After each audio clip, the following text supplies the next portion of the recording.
So, Wole Soyinka, thank you so much for your time today. My pleasure. A lot has happened since the last time we spoke in February.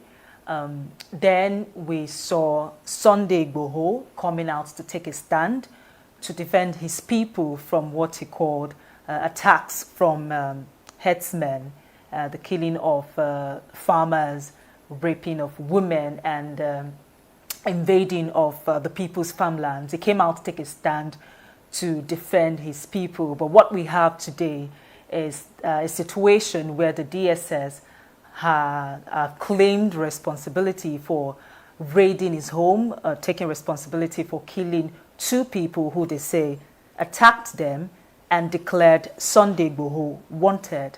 How do you react to this? Well, I react to what has happened on so many levels, including even reportage.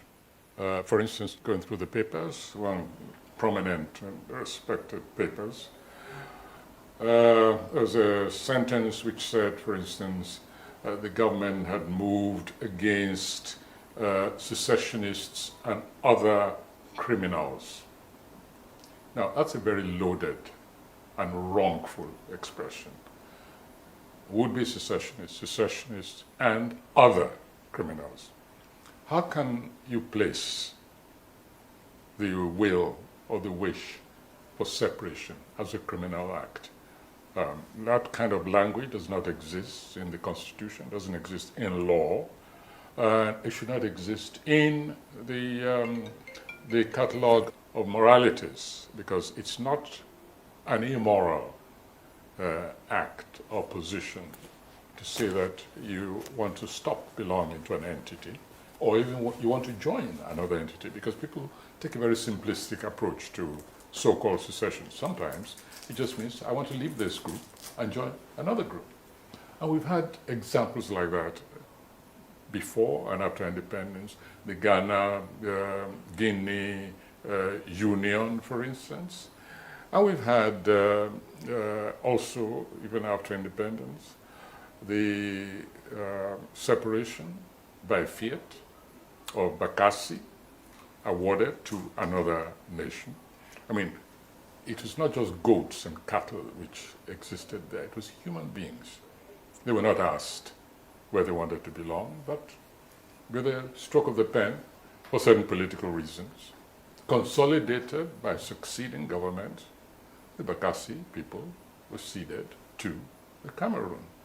And before that, of course, we had the plebiscite in the Cameroon region, in which a group, the section decided to go with Cameroon, another section to stay with Nigeria. So why on earth, in the name of justice, should anyone classify those who wish to secede or rejoin another nation as criminals? That's wrong, and that is playing the devil's game. It's playing the government claim. Why do I position?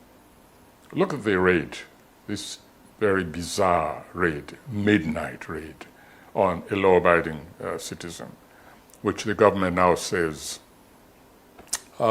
netted a number of illegal weapons, AK-47s, etc., ammunition. We're now in a situation where, of course, Igboho is saying that these weapons were not there, they were planted. Now, that's one aspect. We can deal with that later on. But more important for me was the position of the government, saying that the existence of these weapons, quote-unquote existence, in Igboho's place, proved that he was planning war against the state. Now, that position, that statement, very loaded statement, was simply to conflate, deliberately to conflate issues. It was to obscure the fact that Igboho and other people, myself included, have been decrying the depredations on the lives of law-abiding citizens, farmers especially, throughout the whole nation, Benue, Kaduna, Nasarawa, etc., and saying that it's time, and not just civilians. Danjuma, one state, called on the people, said, don't trust the military anymore. defend yourselves, whichever way you can. And other governors, some governors, other voices like governors, have made exactly the same statement. Now, Igboho, even if he had those weapons, he's claiming that his mission was to liberate his people from the tyranny of squatters who now become violent overlords. And he has a good cause in that sense. Testimonies of citizens, farmers especially, who have been brutalized, dehumanized by these squatters who have acknowledged and identified themselves as Fulani, that this decades and decades of this kind of anomalous situation in which the people did not receive the necessary, mandatory, and entitled defense and protection by the security forces, in which sometimes it is the victims who've been jailed, put in prison. There is a recent case in Ibarakba, for instance. We read the personal testimonies of those who were arrested and detained by the police simply for going to challenge those who were tyrannizing over the existence and raping their women. So now, you have a situation where a government is saying, oh yes, the existence of these weapons means that Igboho was planning armed insurrection against the state. So the whole thing from beginning to the end just stinks. The raid, the motivation has become very, absolutely implausibly, degraded. And right now we're in the kind of situation which we have warned against. We called on the government to accept its responsibilities. And when eventually now citizens say, enough, we're going to protect ourselves, you say they are arming against the state. A language which we never used to describe or to accuse those who have been proven to be the aggressors in this case. So where are we, you tell me? After raiding his home, the DSS had come out to say that Sunday Igboho is wanted and that he should turn himself in. What would you advise he does in this situation? Well, my advice is not even so much Igboho, but to the government, that they should stop pursuing this person as a criminal. Because you have begun by acting in a criminal fashion against him. Because if and when Igboho comes to trial, I guarantee you it's the government which will be very, very embarrassed. Very embarrassed. So it's not even in the interest of the government. I think they should just tell Igboho, we made a mistake. We should not have acted in this way. You are no longer wanted. Please go back to your home. In fact, escort him to his home, quietly, and let him resume his normal life. To declare him wanted. And again, this is another issue of language. I read in some papers, Igboho is in hiding. Well, but more accurately, he's probably just gone underground, to protect himself and perhaps to be able to continue his declared struggle. I'm not talking now about the secessionist aspect of his struggle. No, I'm talking about what Igboho came out to do and which I believe is still his mission in this nation, to protect, defend his own people, and to let the aggressors know that they are not lords of this nation or any section of it, apart from what they are constitutionally entitled to.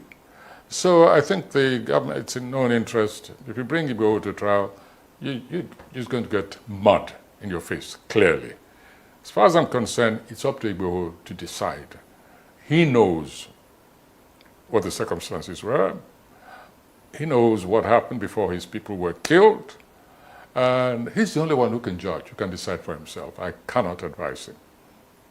Yes. The last time we spoke, Professor, you talked about the methods of Sunday Igboho and how that there were concerns around his methods and that there were talks going on and a lot of things going on, that we couldn't see, to make sure that in as much as he was standing for the right thing, that his methods would align with what is also right. So where are we on that?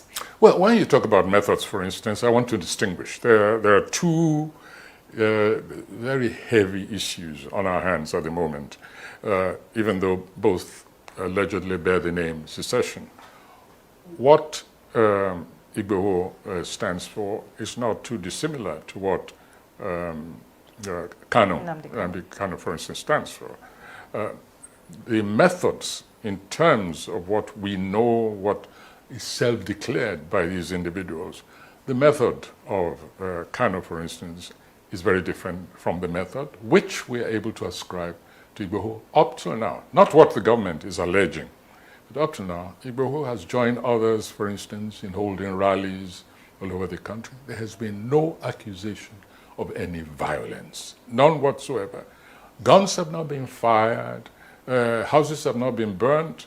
Okay, after he went and told this herdsman who was accused of things, told him leave town, there's no evidence that he was responsible for the violence that followed.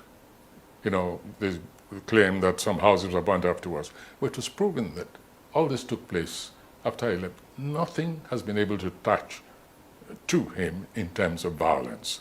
So we have that approach to what you might even call a meeting of minds. And we have to separate all those things, just as we must separate the principle of separation from whether we actually want it. Let me make this quite clear, because very often this is conflated and it makes discourse very, very difficult. It's first of all the issue of the right of a people to secede or not secede, to amalgamate or not amalgamate. That's one thing. And for me, that is incontrovertible. People are born free as individuals and as groups, as community. They have historic aspects of history which make them recognizable as one entity or not. And whether they have a right to move out or move in, that for me is a fundamental principle of human existence and even social evolution.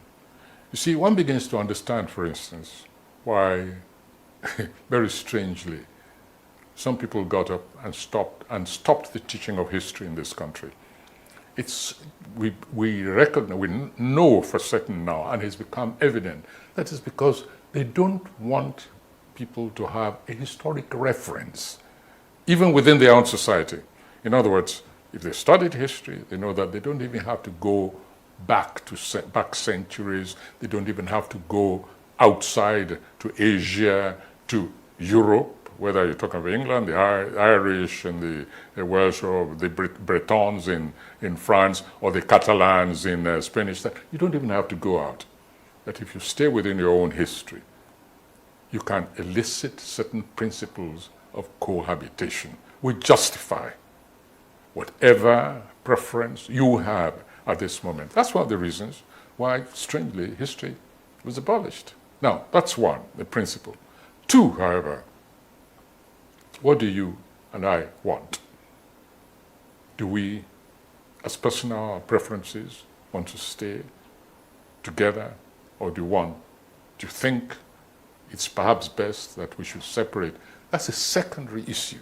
And as long as people keep conflating those two, positions will be mistaken, paths towards even achieving one's own preference will be blocked because of the emotionalism which is attached to staying together, this pietistic, theological concept of this is better than the other. Let's put that aside and talk about the practical issues. What makes it possible, rational, beneficial, productive, progressive for people to stay together or to stay apart? That then makes it possible for me to say, let us say to Kanu, listen, it is better we stay together.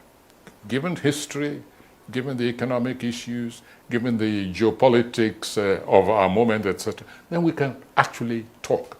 But there can be no discourse if you keep thundering against all evidence, against history, against contemporary realities all over the world, saying the sovereignty of Nigeria is non-negotiable. You're saying there's no discussion. And that's when people like Igboho, they transit from merely defending themselves against internal enemies, especially when they see that those internal enemies appear to be supported by the state, by the force of the state. That's when they then transit from that situation of direct, focused, internal obstacle, and then transit to say, okay, enough is enough, let's go. That's why I say we must distinguish between those two. Yes, let me just ask you, Prof, straight on. Do you support the call for a Yoruba nation then? You personally, do you support the call for a Yoruba nation? I don't like the sound of a Yoruba nation any more than I like the sound of a Tiv nation, of an Igbo nation, a Shikei nation. No, the reason is this. There are certain pejorative overtones, certain chauvinistic overtones attached to it. That's not the issue. The Yoruba, for instance, can say, and when you talk about Yoruba nation, are we talking about the creation of a Yoruba nation within Nigeria only, or across the colonial borders into Cotonou, into Republic of Benin, where Yorubas exist, and moving on to Togo, even when you get to Ivory Coast, still see communities of Yoruba. So when you talk about Yoruba nation, I have to understand exactly what you mean. Do we even talk about the Yoruba in the diaspora or not? So it's a question which for me, which is not for me to answer at this particular moment. All I know is this, that on a sentimental level, and of course sentiment is very different from objective reasoning. On a sentimental level, yes, I would prefer us to try and mend and manage what we have, but under certain very rigorous conditions. And that is it. What? The condition, decentralization. We have to move away completely from this constitution which was imposed on us by an internal neo-colonial force called the military. Now, if it had worked, if it were working, my position might be different. Very often pragmatism, as you know, especially if the results of pragmatism are positive, then we tend to say, okay, forget principles, forget, the basics of existence. Why don't we go along the pragmatic way? So my conditions are very, very, if you like, non-negotiable. That we've got to get away from the present political arrangements because they clearly are not working. They are creating internal overlords. They are creating a skewed, a lopsided revenue sharing system. They are robbing these arrangements, robbing Paul to pay Saul, or is it the other way around? I've forgotten this expression. Robbing Peter to pay Paul. Robbing one to the other. So we haven't even reached that point of answering that question yet, because we can go in a transitory way and say, okay, let us take care of all the anomalies and then see whether people's positions change or not. But right now, what we have is not a nation, but a basket case. It's a real basket case, which is just shriveling and disintegrating all over the place, and all the contents are spilling over the basket. And all we're trying to do is say, oh, hold it there, grab it there, cover it there, cover that leak, and so on. A nation can't continue like this. It's obvious. And some people are more impatient than others. That's all. Let's talk about the arrest of the leader of IPOB. How did you respond to that? Well, Nigeria, for me, it's not for me to tell the government to prepare itself, because there's going to be a huge squawk when the truth about how Kanu was arrested, when the truth comes out. our nation is, people are alleging this and that and that. So that's one phase, whether Nigeria has acted outside international law. That's one issue. The second issue, however, has to do with Kanu's conduct outside the nation. There's been a level of hate rhetoric, which is, for me, has been most unfortunate, issuing from Kanu outside. But for me, hate rhetoric is an issue which can only be judged by the laws of any nation. So we come back to the issue, was it right to have, for me, quote unquote, kidnapped? You can say intercepted as much as you want, but I think that Kanu was kidnapped, and that is wrong internationally, and it's wrong morally. Some critics have said that the federal government was fast to arrest Nnamdi Kanu, but when we look at other issues like the bandits still ravaging the northwest and some part of the northeast, the kidnapping still ongoing, and also the issue with the Boko Haram, and you begin to ask that how are they so fast and so quick to arrest? The situation with IPOB and Nnamdi Kanu and the others are still being left to go unchecked. Yes, I'm glad you asked that question, because that also goes to the heart of what the issue we began with. Why do some people say, look, let's go our way? The government cannot wash itself clean of what seems to me a kind of comparative energy in pursuing the destabilizing, quote-unquote, forces in this nation. If I may take ourselves back, maybe you remember once when I threw a challenge to Buhari, and I said, what I expect from a commander-in-chief, from a true leader, and this is, early, in the sort of the malevolent activities of these groups. I say, what I expect, now that we've identified those who are killing farmers and taking their farms, occupying their villages, is to issue an order, give a deadline, an ultimatum, say that any illegal occupant of any villages, farms, and so on, is given 48 hours to quit. After which, the mightiest forces of this nation will be unleashed against them. No, it was ignored. It's because I said so. Many other people have said so in different forms. But I'm coalescing, the challenges which have been thrown to this government, say, just show leadership where it is essential. And so when years later, a head of state comes out and says, we will respond to these people in the language they understand. Now, that is what I had expected him to say years ago, at the very beginning of the insurgency of the cattle people, especially as it was clear they were organized. And their leadership, the Maeti Allah, their leadership should have been arrested ages ago, long before IPOD was declared a terrorist organization. I have allied myself with those like Autumn and others who said that Maeti Allah should have been declared long before then a terrorist organization. And the evidence was there.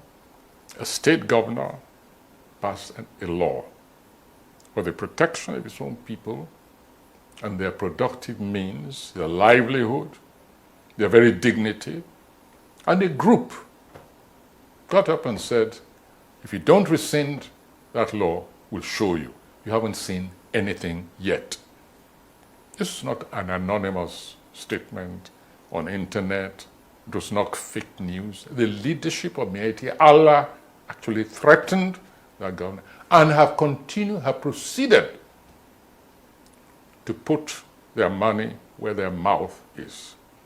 Nothing has happened to them. We have not seen the same energy, the same deductive, organizational sleuthery mounted against these people. I'm not aware that even one of them has ever been called for questioning. And what did Igboho do? And they didn't even call him for questioning. They just attacked him in the middle of the night. I mean, illegally and constitutionally. So people are right to say there has been an unbalanced, unequal, and irregular approach to security enforcement in this nation. And why should anybody be surprised that one after the other, people are getting up and saying, all right, you cannot secure lives, and overtly, provably, you're clearly showing, shall we say, favoritism to one part of the community against another, whether you're talking about religion, in terms of religion, whether you're talking about in terms of section, ethnic section, whether in terms of profession or whatever, for any reason whatsoever. And say, oh, well, in that case, we don't have a nation. They have a right to say that. And how would you advise the federal government to move forward? Talking about all this now, you've identified some pitfalls in the way that the arrest of Nnamdi Kanu has been handled, and also the way the DSS raided Sunday Igboho's house. For Nnamdi Kanu, for starters, how would you advise the federal government to move forward in terms of his trial and other things that will come up after now? To answer that kind of question, we have to ask ourselves, what is the position mentally, spiritually, economically, politically? What's the state of mind, the collective state of mind of a vast section of this nation at the moment? And that state of mind is best described as distrust. Total distrust. This government has earned itself, rightly or wrongly, that's for the government, that side to decide. But anybody who's telling this government that the people of this nation still trust it,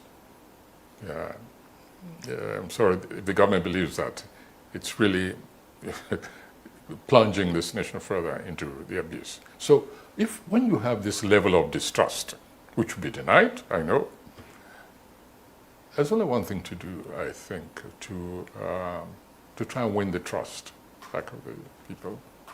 And in political terms, it's called government of national unity as an interim measure, that's all.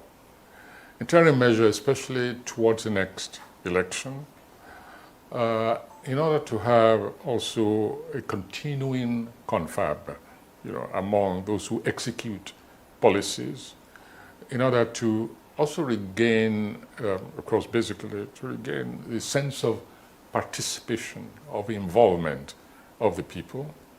I know it's a very hard pill to swallow, but as I said, it's a kind of as an interim thing. During that process, you will structurally examine the Constitution.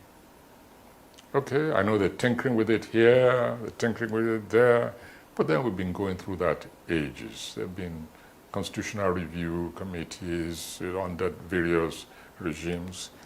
And sit down, admit your inadequacy, because this has become glaring over years, even before the last election. As I've said over and over again, spoken intimately, very privately and very frankly to members of the government and the ruling party.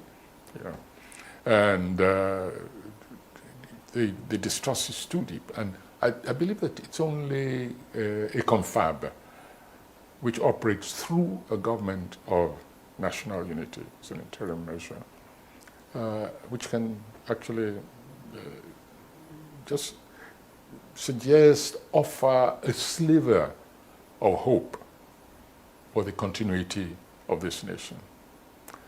So much damage has been done over the past few years, a lot of damage. I mean, it's visceral, it's spiritual, and it's pragmatic. You have a situation where, to cite some of the atrocities which people like Igboho try to remedy, for instance, you have a situation where this group of people who call themselves Fulani herdsman headed by Mieti Allah can go to that western corridor or your Okeo area, northern, they call it Okeogun, that place which I'm very familiar with. These are my hunting grounds. I know the people there very intimately. And raid, go there at midnight, kill people with impunity, burn, and till today, not even a statement of sympathy from the central government. I mean, what do they take the rest of us for, even if we're not directly affected? How do you expect us to continue normal existence when we read every day Bayelsa, all the way deep down Bayelsa, the herdsmen have struck? Banditry is a criminal, straightforward criminal thing. We can say before the security, before intelligence, before this, before that. But when a group of commercial people who, however, have been militarized are spread all over the country, multiplying their cells, and then people see policies of government geared towards encouraging and actually facilitating their aggressive penetration through attempts, legislation like what I call aggressive accommodation, like Ruga, for instance. And we see attempted legislation like the control of water resources throughout the whole nation. The suspicion is so deep. You see, is this centralist program, even as we're crying federal, regionalization, decentralization, policies are being mounted, some successful, some sneaky, which the nation may be not aware of yet, but others just shut down, you know. One notorious example, which I cited earlier, even taking advantage of a pandemic like COVID to try and control relationships between states. I hope you remember that when I actually spoke and I said, wait a minute, you can control the borders of the country, but don't touch the strategies of containment between states. You have no authority over that. We're not at war. That's what I said at the time. One stupid voice, responded to me and said, oh, we're at war. COVID is war. Somebody in the Americas said it's at war. I'm not talking metaphorically. I'm saying we're not at war. And therefore, just leave these very intimate control strategies to the states and mind your central business. Let me just ask this question on a final note. Nnamdi Kanu, the leader of IPOB, arrested. Sunday Igboho, taking a stand to protect his people and somewhere in the west, in Oyo State, Ibadan, has been declared wanted. What do you think will happen next? Do you see a situation where we'll have more Sunday Igbohos, more Nnamdi Kanus arising from the west, the east, the south? We already have them. They exist inside, within, and they exist outside. Why do you think the security people are chasing the telephone numbers, using, who are the backers? We're going to deal with those who are backing them. We're going to go through their iPod, iPad, iMam, and see who they've been communicating with. The next thing you know, they'll be picking people off the street because the numbers on their phone said, they've been talking to. I haven't spoken to, I don't even know him personally, but if somebody said I should have a chat with Kano while he was in exile, yes, I would, absolutely.